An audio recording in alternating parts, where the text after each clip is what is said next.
Die geloof waardeur ek lewe, saamgestel uit die geskrifte van Ellen White. Ons word vergewe soos ons vergewe.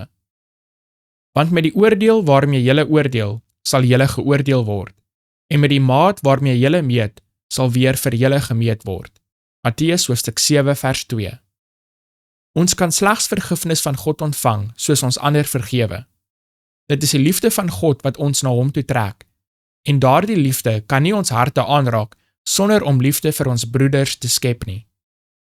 Nadat Jesus die Onse Vader voltooi het, het hy bygevoeg, want as julle die mense hul oortredinge vergewe, sal julle hemelse Vader julle ook vergewe.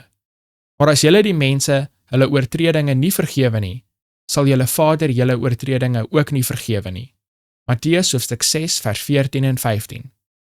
Hy wat onvergewensgesind is, sny die kanaal af waardeur hy alleen genade van God kan ontvang.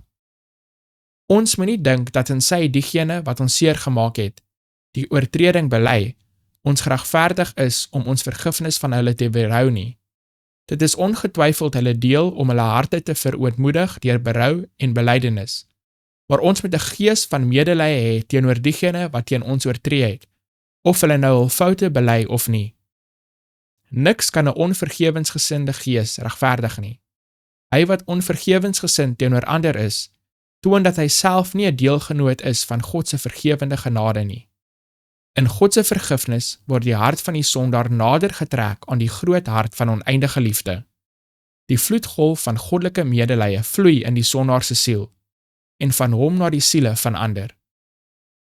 Ons word nie vergewe omdat ons vergewe nie, maar soos ons vergewe.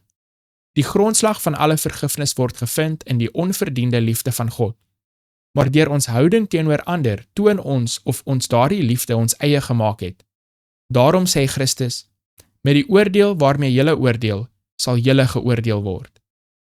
Laat Christus, die goddelike lewe, in jou woon en deur jou die hemelgebore liefde openbaar, wat hoop in die hopelose sal inspireer, en hemelse vrede in die sondegeteisterde hart sal bring.